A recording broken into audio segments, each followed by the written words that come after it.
السلام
عليكم ورحمة الله وبركاته.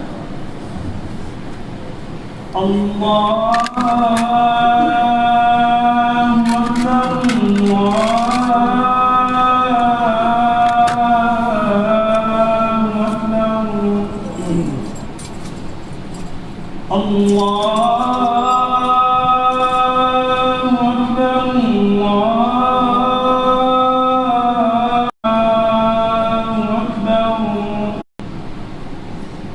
أشهد أن لا إله إلا الله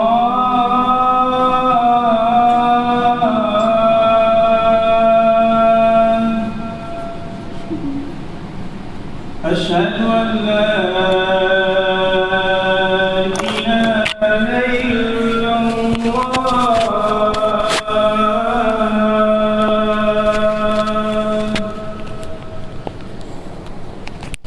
أشهد أن محمدًا رسول الله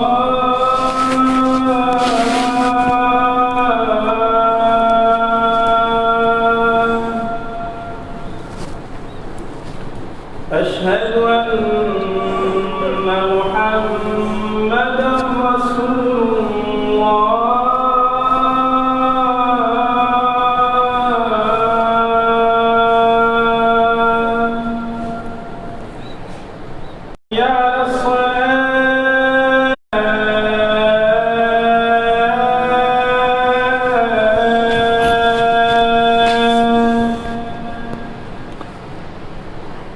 حي على الصلاة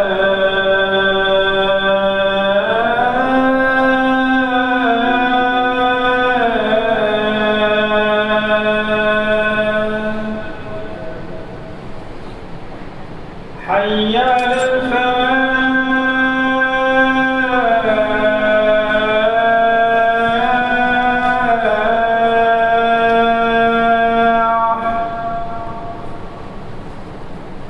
حي على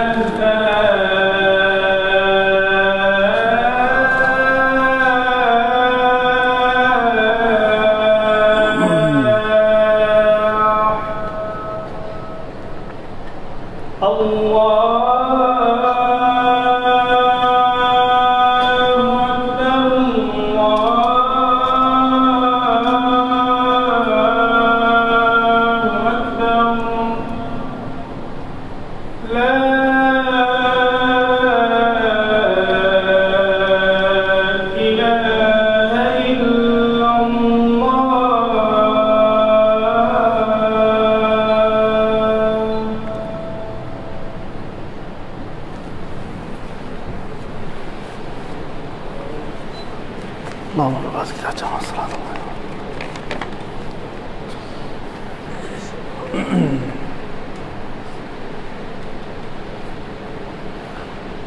إن الحمد لله نحمده ونستعينه ونستغفره ونعوذ بالله من شرور أنفسنا ومن سيئات أعمالنا من يهديه الله فلا مضل له ومن يضلل فلا هادي له وأشهد أن لا إله إلا الله وحده لا شريك له وأشهد أن محمدا عبده ورسوله. أما بعد فإن خير الكلام كلام الله وخير الهدي هدي محمد صلى الله عليه وآله وسلم وشر الأمور محدثاتها وكل محدثة بدعة وكل بدعة ضلالة وكل ضلالة في النار. خۆشەویستان، یەکێک لەو شتانەی کە پێویستە ئیمان و باوەڕمان پێی هەبێ بەشێکە لە بیر و باوەڕ و عەقیدەمان شەفاعەتی ڕۆژی قیامەتە. لە حەدیثێکی صحیحی بخاری مسلمدا هاتووە پێغەمبەری خۆشەویستمان صلی الله عليه وسلم دەفەرمێ کاتێک کە موسڵمانان دەڕۆنە بەهەشتەوە، ئەوانەی کە ئەهلی بەهەشتن دەڕۆنە بەهەشتەوە، خوا لەو کەسانەمان قبول کات. کەسانێکیش هەیە پەنا بەخوا موسڵمانن بەهۆی تاوانەکانیانەوە دەڕۆن بۆ دۆزەخ. کارەساتی گەورە لە پێشمانە، بیهێنە بەرچاوی خۆت، ڕۆژێک دێ ئەوە خوای گەورە سوێنی خواردووە هەمووی دەبێ بەسەر پردی سیراتا بڕات. ئالەو ڕۆژەدا دەبینیت بە بەرچاوی تۆوە، ئەگەر بەهەشتیش بی دەبینیت خزمەکەت خەڵک دەبینی بەرچاوی تۆ خوتۆوە دەکەوێتە خوارەوە بۆ ناو ئاگری دۆزەخ. کارەساتێ زۆر گەورەیە، هەر ئەوەندە پای خزاوکەوتە خوارەوە تەواو بۆ دۆزەخ، کەس نییە فریای بکەوێ. ئەهلی بەهەشت دەڕۆنە بەهەشتەوە، بێگومان براکانیان خوشکەکانیان لە دۆزەخدان، کۆمەڵێکیان لە دۆزەخدایە. ئینسان بێتاقەتە بێ بووی دڵی چۆن دەڵێ ژان دەکا بۆ ئەهلی دۆزەخ، ئەوانەی کە موسڵمانن دەڵێن پەروەردگارمان، ئەوانەی کە ئەهلی بەهەشتن. بۆی ئینسان ئەگەر برادەری باشی هەبێ بۆ دنیا و قیامەتی سوودی باشی لێ دەبینێ بە ئیزنی خوا. دەڵێن پەروەردگارمان براکان و خوشکەکانمان لەگەڵ ئێمەدا ڕۆژوویان دەگرت، لەگەڵ ئێمەدا نوێژیان دەکرد، لەگەڵ ئێمەدا کردەوەی چاکیان دەکرد، ئێستا لە دۆزەخدان. ئەی پەروەردگار، با ئێمە تکا و شەفاعەتیان بۆ بکەین بۆی لە دۆزەخ ڕزگاریان بێت. برای دڵسۆزت هەبێ، خوشکی دڵسۆزت هەبێ، بێگومان لە ناو بەهەشتیشە تۆی لەبیر ناچێ. بەس ئەگەر هاوڕێ و خوشکی خراپت هەبێ، کەسی خراپ لەگەڵ تا بێ، خوشکی بەڕێزم، برای بەڕێزم، بێگومان خۆی لە دۆزەخدا و هیچی پێ ناکرێ و تۆش لە دۆزەخا جێگیر دەکات. پەروەردگارە، ئەوان لەگەڵ ئێمەدا عیبادەتیان دەکرد، ئێستا لە دۆزەخدان. خوای گەورە دەفەرمێ بڕۆن. هەر کەسێک لەوانەتان ناسی،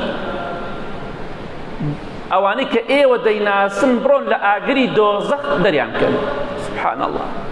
پێغەمبەری خوا دەفەرمێ صلی الله عليه وسلم شوێنی سەجدەبردن و نوێژەکانیان، شوێنی دەستنوێژ ئاگری دۆزەخ نایسووتێنێ. خوای گەورە حرامی کردووە لەسەر دۆزەخ دەموچاوی ئەو کەسانە بسووتێنێ کە دەستنوێژیان گرتووە، سەجدەیان بۆ خوا بردووە. بۆیە نوێژەکانت بە جوانی بکە، شوێنەکانی دەستنوێژ بە تایبەتی دەموچاو خوای گەورە حرامی کردووە دەموچاویان بسووتێ. ئەوانەی کە دەڕۆن لە بەهەشتەوە دەیان ناسنەوە چونکە دەموچاویان نەسووتاوە. ئەو دەموچاوەی کە ئیتر ئایا دەموچاوەکەی دنیاە شێوەیەتر ئێمە نایزانین، بەڵام گرنگ ئەوەیە دەزانن ئەمە فڵانە و فڵانە. بەڵێ پێغەمبەری خوا دەفەرمێ صلی الله عليه وسلم دێن ئەوانەی کە بەهەشتین بەبێ ئەوەی ئاگر زەرەریان پێ بگەێنێ، تەماشا دەکەن براکان و خوشکەکانیان، ئاگر هەتا ئەژنۆ و خوار ئەژنۆیان هاتووە لەناو ئاگردا. بە فەرمانی خوا ئەوانەی کە دەیناسن هەمووی دەرەکەنە دەرەوە بە ئیزنی خوا. تەمان یەک کەسێک ئیزنی خوای لەسەر نەبێ دەرناچێت. خوای گەورە خۆی دەزانێت کێ شایستەی دەرچوونە بە شەفاعەتی ئیمانداران. بەڵێ پێغەمبەری خوا دەفەرمێ صلی الله عليه وسلم فيخرجون خلقا كثيرا، خەڵکێکی زۆر لە ئاگری دۆزەخ دەرئەکەن ئەو ئیماندارانە. بۆیە منیش دەڵێم هەمووشمان پێویستە بە یەکتری بڵین ئەگەر چوونە دۆزەخەوە لە بیرمان مەکەن.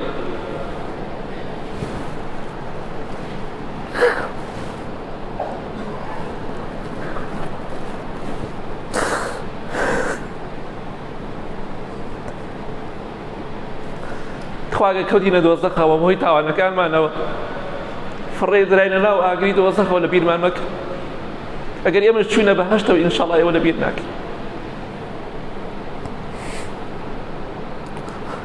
بەڵێ خوای گەورە فەرمی ئەوەی کە دەیناسن بڕۆن لە ئاگری دۆزەخ ڕزگاریکەن نەریکەنە دەرەوە لە ئاگری دۆزەخ. بەڵێ لە حەدیث صحیح بوخاری مسلم داهاتووە خۆشەویستی خوا دەفەرمێ صلی الله عليه وسلم دەڵێن ئەوانەی کە دەریان کردو دەری دەکەن لە دۆزەخ کە ناسیوانە دەڵێن خوایە گیان ئەوەی تۆ فەرمانت پێمان کرد لە ئاگری دۆزەخا ناسیمانەوە هەموویمان دەرکرد کەس نەما ئەوەی کە تۆ فەرمانت پێمان کرد هەموویمان دەرکرد. ئەمجا خوای گەورە دەفەرمێ بگەڕێنەوە هەر ئەوەندە نییە هەر کەسێکتان بینی بەقەد قورسایی دینارێک مسقاڵێ چەندێکە مسقاڵێ دینارێ مسقاڵە تەواویش نییە تۆ بڵێ مسقاڵێ هەر کەسێکتان بینی لە ناو ئاگری دۆزەخدا بەقەد یەک وەزن و قورسایی دینارێک واتە مسقاڵێک ئاڵتون ئیمان و خێر و چاکە لە دڵی دابوو لە ئاگری دۆزەخ ڕزگاری کرد. سبحان الله خوا چەندێ بەڕەحمە سەیری کە خوشک و برای ئیماندار چەندێ گرنگە بۆ قیامەتی تۆ لە دۆزەخی شابی لەبیرت ناکەن. هەر کەسێک بە قورسایی مسقاڵێک خێری لە دڵا بوو ئیمانی لە دڵا بوو ئیمان و خێرەکەی ناو دڵت زیاد کە بۆی زیاتر ئومێدی دەرچوونتە بێ ئینشاءالله. بڕۆن دەریکەن پێغەمبەری خوا دەفەرمێ صلی الله عليه وسلم بە هەمان شێوە فەیەخڕوجونە خەلقەن کەثیرە ئەڕۆن لە ناو دۆزەخدا و ئیماندارانە کۆمەڵە کەسێکی زۆر ڕزگار دەکەن لە ئاگری دۆزەخ کە بەقەد وەزن و قورسایی مسقاڵێک ئیمان و خێر لە دڵیانایە. هەرگی صحیحە ئیمان و خێر ئەوەی بەقەد قورسایی مسقاڵێک خێر لە دڵیا بوو دەریکەن ئەوەی بەقەد قورسایی مسقاڵێک ئاڵتون ئیمان لە دڵیا بوو لە ئاگری دۆزەخ ڕزگاری کە دەگەڕێنەوە دەڵێن ئەی پەروەردگار هیچ کەسێک نەما لەوانەی کە تۆ فەرمانت پێمان کرد هەموویمان دەرکرد. یەومە تەجید كل نەفس ما عملت من خەیر محضرة ڕۆژێک دێت هەرچی چاکت کردو هەمووی ئامادەی لە قیامەتە و ئینشاءالله لە ناو دۆزەخی شابێ پەنا بەخوا ئینسان هەر ڕۆژێک دێ ئەو ئیمان و خێری فریای دەکەوێ. ئەی پەروەردگار ئەوەی تۆ فەرمانت پێمان کرد هەموویمان دەرکرد کەس نەما بەقەد قورسایی مسقاڵێک ئیمان و خێری هەبێ و لە ناو دۆزەخا مابێت ئیلا مەگەر ئەوانەی کە موشریکن شەریکیان بەخوا بڕیارداوە شەریکیان بەخوا بڕیارداوە و داوای یارمەتیان لە غەیری خوا کردو تۆبەیان نەکردو قەبریان پەرستەوە شەخسیان پەرستەوە ئەوانە پەنا بەخوای گەورە خوای گەورە بەهەشتی حرام کردووە لەسەر کەسێک کە عیبادەت بۆ غەیری خوا بکات. بەڵام ئەگەر هەر تاوانێتری هەبێ غەیری شەریک بەخوا بڕیاردان ئینسان بە ئیزنی خوا لە ئاگری دۆزەخ ڕزگاری دەبێ ئەگەر دوای هەزارەها و سەدها ساڵیش بێت. بەڵێ لە حەدیثەکەی صحیح بوخاری مسلم داهاتوە پێغەمبەری خوا دەفەرمێ صلی الله عليه وسلم دوایەوە کە ئیمانداران ئەوەی کە لە دۆزەخدا بوو بەقەد قورسایی مسقاڵێک خێر و ئیمان لە دڵیا بوو لە ئاگری دۆزەخ دەیان کرد گەڕان و دەڵێن خوای پەروەردگار کەس نەما.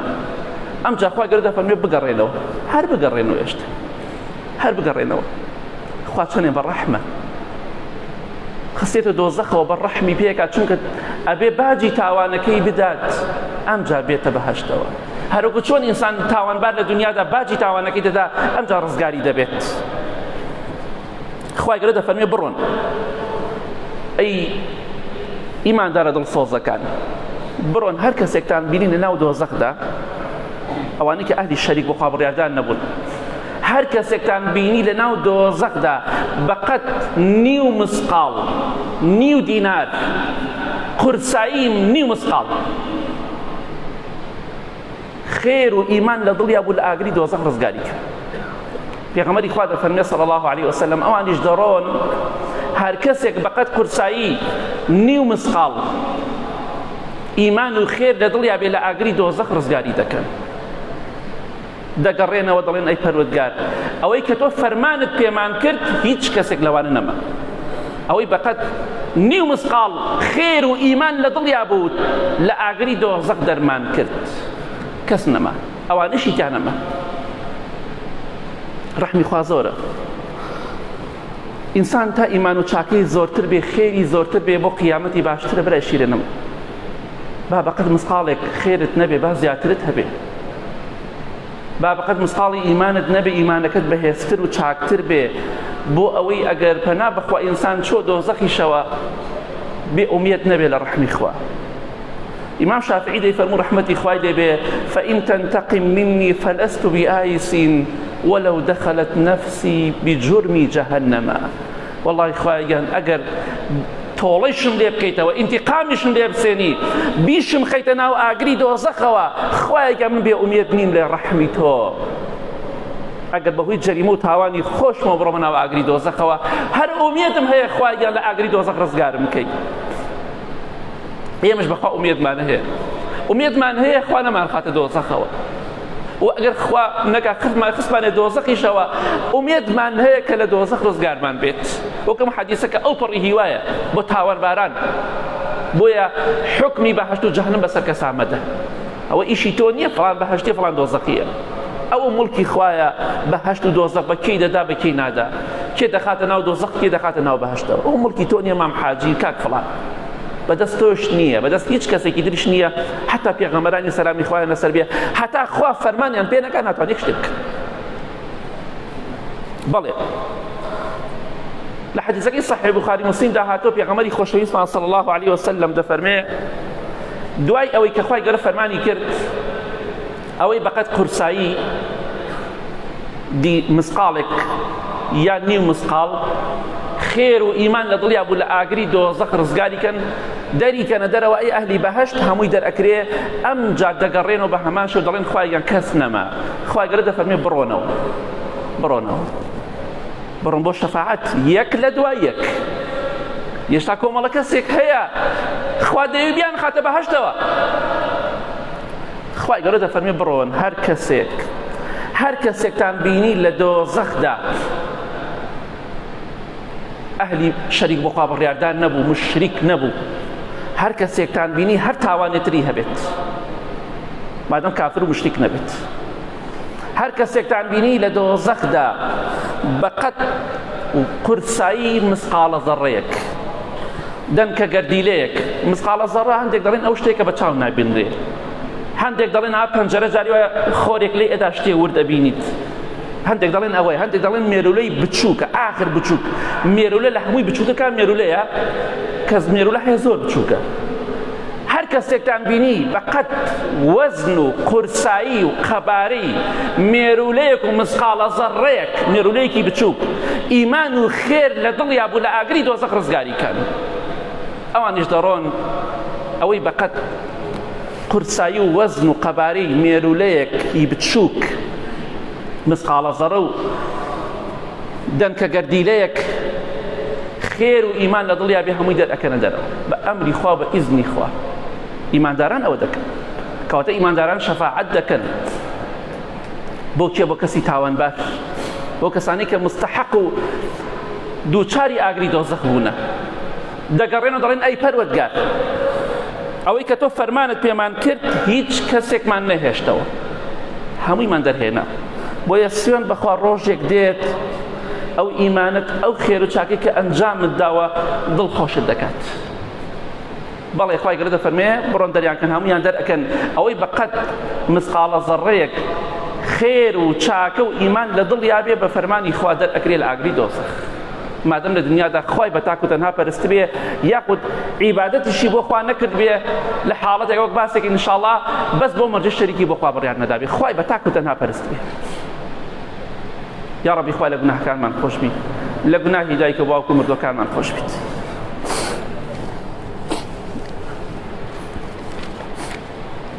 الحمد لله والصلاة والسلام على رسول الله وعلى آله وصحبه ومن والاه بەڵێ خۆشەویستان حەدیثێکی صحیح بوخاری داهاتووە ئیمامی بوخاری لە پێغەمبەری خوا ڕیوایەتێکە صلی الله عليه وسلم کە پێغەمبەری خوا فەرمێ صلی الله عليه وسلم يخرج من النار من قال لا إله إلا الله وفي قلبه وزن شعيرة وفي رواية وزن برة وفي رواية وزن ذرة من إيمان وخير لە ئاگری دۆزەخ دەرئەچێت هەر کەسێک وتبێتی لا إله إلا الله. ئەزانین لا إله إلا الله یعنی چی؟ یعنی هیچ خوایەک نییە، هیچ پەرستراوێک نییە ئیلا ئەڵڵا نەبێ، کەس شایستەی پەرستن نییە. کەواتە کاتێکیش کەوتی هیچ خوایەک نییە، قەبر بەخوا نەزانێت، شەخص بەخوا نەزانێت، داوای یارمەتی کۆمەکییان لێ نەکا. ئەزانی چی دوعایەکەیە؟ دوعایەکەیە تەنها دوعایەکە فەرز بێ لەسەر موسڵمانان، فەرزە لەسەرت، واجبە لەسەرت، هەموو ڕۆژێ بڵێ. هیچ دوعایەکەم نەبینیەوە فەرز بێ غەیری ئەوە. ئەوش ئەزانی چییە؟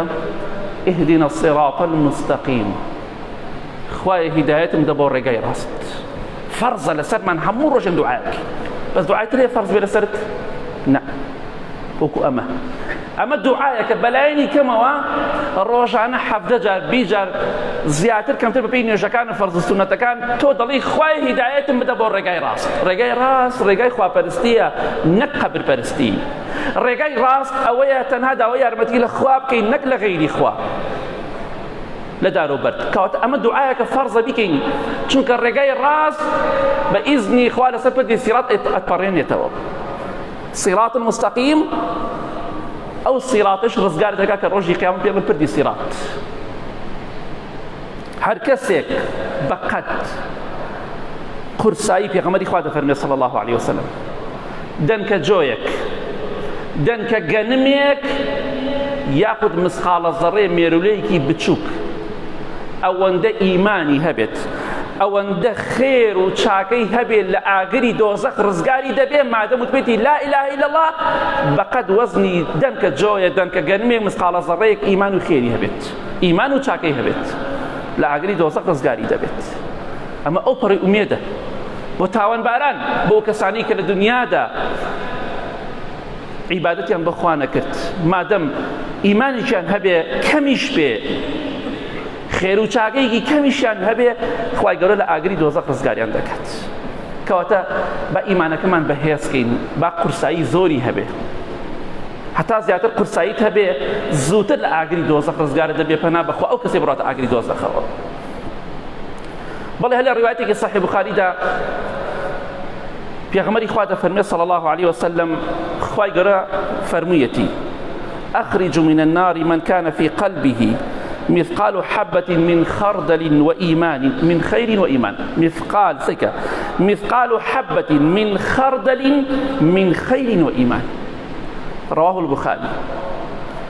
خوای گەورە دەفەرمێت بڕۆن لە ئاگری دۆزەخ دەریان کەن، ڕزگاریان کەن ئەو کەسانی بەقەد تۆوێکی خەردەلە. تۆی خەردەلەمان بینیوە هەموو یەکسانە، تۆوەکەی زۆر وردە. هەر کەسێ بەقەد تۆوە خەرتەلەیەک ئیمان و خێر و چاکە لە دڵیان بوو لە ئاگری دۆزەخ دەریکەن.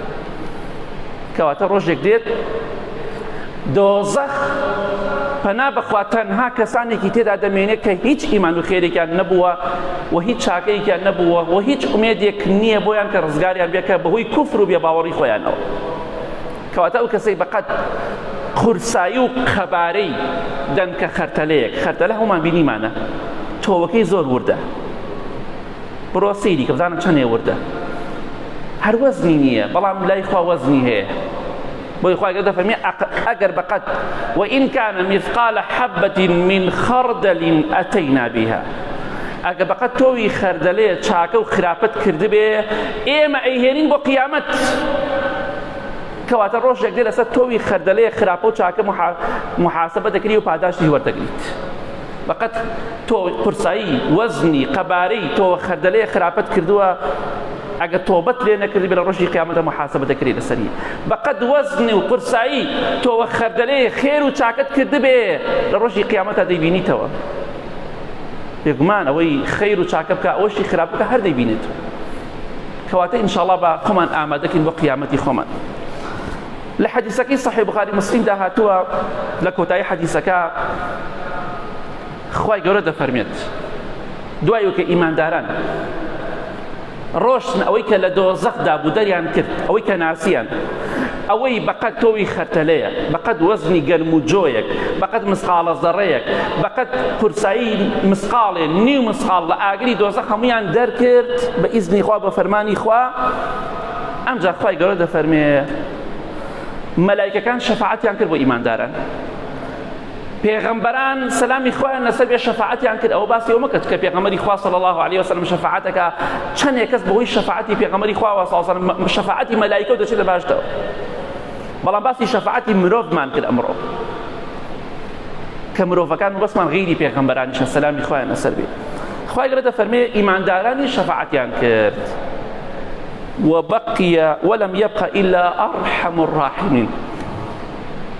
هیچ کەسێک نەماوە ئیلا ئەرحەم الراحمین نەبێ، ئەو کەسێک لە هەموو کەسێ بەڕەحمترە، ئەو کەسێک لە مەلایکە بەڕەحمترە، لە پێغەمبەران بەڕەحمترە، لە ئیمانداران بەڕەحمترە، بەس ئەو ماوە. پێغەمبەری خوا دەفەرمێ صلی الله علیه وسلم خوای گەورە مشتێک قەبزەیەک مشتێک بە شێوەیەکە کە شایستەی گەورەی دەسەڵاتی خۆی بێ، ئێمە نایزانین شێوەکەی مشتی خوای گەورە مشتی ئێمە نییە. خوای گەورە مشتێک خەڵک لە ئاگری دۆزەخ دەرئەکاتە دەرەوە، بەڵام بە شێوەیە کە شایستەی گەورەی دەسەڵاتی خۆی بێ، ئێمە شێوازەکەی نازانین. چۆن خوای گەورە ئەو مشتە لە ئاگری دۆزەخ دەرەکە ئێمە نایزانین. ئەوە یەلیق بجەلالی، بە شێوەیەکە کە شایستەی گەورەی و دەسەڵاتی خۆی بێت. پێغەمبەری خوا دەفەرمێ صلی الله علیه وسلم خوای گەورە قەومێک دەرئەکاتە دەرەوە لە ئاگری دۆزەخ لم يعمل خيرا قط، لە ژیانیاندا یەک خێر و چاکیان نەکرد. سبحان الله، هیچ خێر و چاکێکیان نەکرد.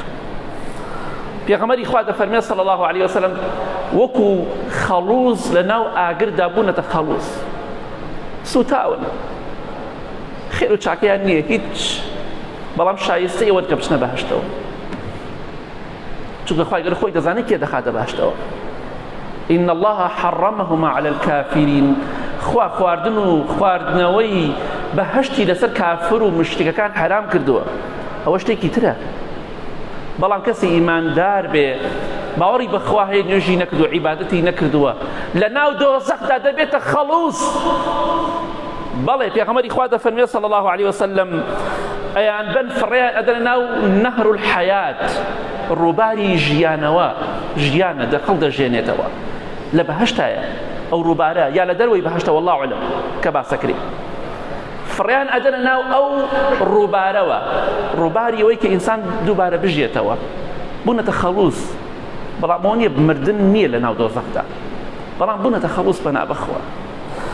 پێغەمبەری خوا دەفەرمێ صلی الله علیه وسلم وەکو دوڕ و گەوهەر بە جوانی دەرئەچنە دەرەوە کە لە ئاوەکە دەریانەکەن جوان بوونەتەوە و هیچ کێشە و عیبێکیان تیان نەماوە. پێغەمبەری خوا صلی الله علیه وسلم دەفەرمێ أدخلهم الله الجنة بغير عمل عملوه ولا خير قدموه. خوا دەیان خاتە بەهەشتەوە لە کاتێکە هیچ خێر و چاکێکیان پێش نەخستووە، نەیان کردووە. ئەوە ڕەحمی خوایە، خوا زۆر بەڕەحمە. دەبا ئێمەش لەژێر فەرمانی خوای پەروەردگار دابین. پێغەمبەری خوا صلی الله علیه وسلم دەفەرمێ کاتێک کە خوای گەورە دەیان خەنە ناو ئاوە بە فەرمانی خوا، فڕیان لە ناو ئاوەکە و دەرئەچن وەکو دوڕ و گەوهەر، وەکو لؤلؤ جوانن، دەموچاویان دەدرەوشێتەوە لە کاتێکە چاکە و خێریشیان نییە، فقط تۆبی خەردەلەیەکی چاکیان نەکردووە، فقط مسقالە زەڕەیەکیش کردەوەی چاکیان نەکرد، بەڵام شایستەی بەهەشت. ئیتر بدانە بەهۆی چیەوە خوا دەزانێت. پێغەمبەری خوا دەفەرمێ صلی الله علیه وسلم دەڵێن ئەی پەروەردگارمان ئەمە ئاخر وەجبەی دۆزەخەکە دەرەکرێت، ئاخر وەجبەیە، واتە لە هەموو کەس زیاتر لە دۆزەخا ماونەتەوە لەوانەی کە دەرەکرێن. دەڵێن ئەی پەروەردگارمان ئەوەی تۆ بە ئێمەت بەخشیوە بە هیچ کەسێک لەم سەر زەویان نەبەخشیوە، ئەوانەی کاتونە سەر زەوی، وەڵڵاهی خوایە ئەوەی تۆ بە ئێمەت بەخشیوە کەست نەبەخشیوە لە عالەمدا. خوای گەورە دەفەرمێ لای من لەوە گەورەتریش هەیە. ئەڵێن ئەی پەروەردگار چی لەمە گەورەترە کە ئێمە لە دۆزەخ ڕزگار کە ئێمە بووینە خەڵوز، ئێمە ڕەش بووینەوە، ئێمە ژیانەوە، ئێمە جوان کرد. ئەی پەروەردگار ئەبێ لە من زیاتر چی بە ئێمە بەخشی؟ ئەوەی بە ئێمەت بەخشی و بە هیچ مەخلوقێکت نەبەخشی و بە هیچ مرۆڤێک، بە هیچ جنۆکەیەک. لە کاتێکە ئاخر نەفەر لە ئاگری دۆزەخ ڕزگاریان دەبێت، بەس گرنگەوە ئینسان لە ئاگری دۆزەخ ڕزگاری بێت. بۆ هەر کاتێک باسی آخر نفر بکرایە کە لە ئاگری دۆزەخ دەرئەچێ، ئیمامی حەسەنی بەسری دەیفەرموو خۆزگایە من ئەو کەسە بوومایە، بواتە آخر نفەری لە دۆزەخ دەچوومایە هەر باش بوو. تۆش ئەڵێی من بەهەشتیم، ئەی دۆڕاو، ئەی دۆڕاو، بەهشتی لەوانەیە ڕۆژێ بیتە بەهشتی دوای بیتە خەڵوس ئەمجا بەهشتی بی بۆیە حکمی بەهشت و جەهەنەم بەسەر خۆت و خەڵکامەت لە خوا بترسە